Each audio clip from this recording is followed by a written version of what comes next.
ยังไงถึงมาปลูกมันครับเนี่ยก็อยากจะลองปุ๋ยของบริษัทอโกเทคครับปุ๋ยอินเตอร์โกเทคของอินเตอร์นะครับตอนนี้ที่ปลูกเนี่ยเป็นพันธุ์มันอะไรกันนะเขาเรียกพันธุ์อะไรก็เรียกว่าพันธุ์น้องแบมครับพันธุ์น้องแบมครับแล้วที่หัวที่เห็นที่เปิดหัวมาทั้งหมดที่เห็นเนี่ยมันอายุกี่เดือนแล้วครับเนี่ยอายุก็ปลูกตั้งแต่พฤศจิกาก็นับถึงวันนี้ก็ประมาณ6 เดือนครับ6 เดือนครับปลายเดือนพฤศจิกาแล้ว6 เดือนแล้วใช้ปุ๋ยอะไรอยู่ใช้ปุ๋ยรองพื้นของ633ของอินเตอร์โกเทคครับของอินเตอร์นะปุ๋ยมูลข้างคาวนะมูลข้างคาวครับเห็นบอกว่ามันรองพื้นก่อนใช่ไหมรองพื้น2 ลูกครับรองพื้น2 กระสอบครับแล้วก็หลังจากนั้นน่ะหลังจากนั้นก็ใส่รอบ2ป่ะไม่ได้ใส่ครับไม่ได้ใส่ครับรอบ2เราใส่ไหมไม่ใส่ครับไม่ใส่เลยเหรอครับฉีดแต่ยาครับคือรองพื้นแค่2 กระสอบแค่นั้นเอง2 กระสอบครับแล้วไม่ได้ใส่ครับตอนนั้นไม่มีฝนนะครับฝนมันแรงครับคิดว่าใส่ไปแล้วกลัวมันจะไม่ได้ผลครับอ๋อโอเคปลูกได้ประมาณเกือบเดือนครับฝนถึงตกนี่เมื่อกี้นับลองนับกันใหม่ที่ทั้งหมดกี่หัวเนี่ยก็นับเลยจะเริ่มนับตั้งแต่ข้างบนนะครับนับเลยนี่ดูแล้วมันหลายชั้นนะเนี่ยก็2, 3 ชั้นครับลองนับเลยครับนับเลย1, 2, 3, 4, 5, 6, 7, 8, 9, 10, 11, 12, 13, 14หัว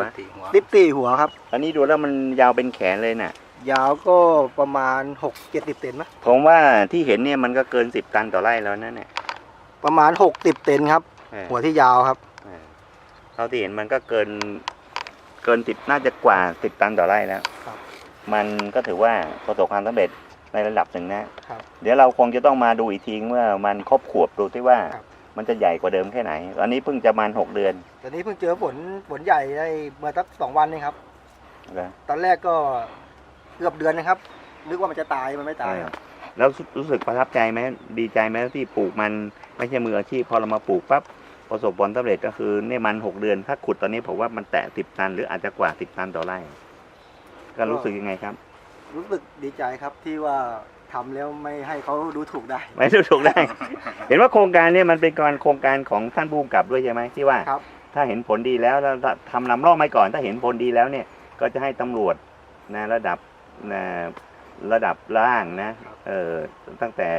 พลตำรวจจนถึงระดับร้อยโทเลยใช่ไหมครับร้อยตำรวจโทมาหันมาปลูกมันกันจะได้มีรายได้เสริมเห็นท่านว่าอย่างนั้นนะครับเขาจะมาดูครับบอกว่าถ้าขุดวันไหนจะมาดูครับแล้วก็จะมาให้ตำรวจมาดูด้วยครับถามหน่อยในชีวิตตั้งแต่รับราชการมาก็ดีแล้วก็เราอยู่ในวงการเกษตรเพราะคุกคีกับญาติพี่น้องก็ทำเกษตรกันทั้งนั้นเลยปลูกมันปลูกข้าวปลูกอ้อยพวกนี้แล้วคิดมาก่อนไหมว่าจะมีเทคนิคแล้วมีปุ๋ยใดๆที่สามารถจะทำให้มัน6 เดือนแล้วหัวได้ขนาดนี้เคยเห็นมาก่อนไหมไม่เคยเห็นครับไม่เคยแล้วก็ไม่เชื่อครับไม่เชื่อด้วยครับไอ้ที่ลองนี่เป็นเพราะไม่เชื่อหรือเปล่าเนี่ยไม่เชื่อครับไม่เชื่อด้วยครับแล้วตอนนี้เป็นไงรู้สึกว่าความเชื่อมันดีขึ้นไหมก็เชื่อครับเชื่อมากที่สุดครับแล้วก็ไปเล่าคนอื่นฟังคนอื่นก็มาดูครับแต่บอกว่ามันเกี่ยวกับดินครับแล้วก็ไปดูแปลงตรงข้ามเขาก็บอกว่าดินมันดีกว่าก็ดีก็เพราะว่าใส่ปุ๋ย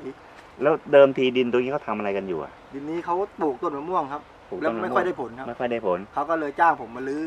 แล้วผมขอเขาทำเพราะอยากจะลองครับไม่มีที่แล้วดินมันแข็งมากเลยครับดินตอนนั้นนะครับว่าลองเอาข้อมือไปเทียบหน่อยครับดับพดไปเทียบ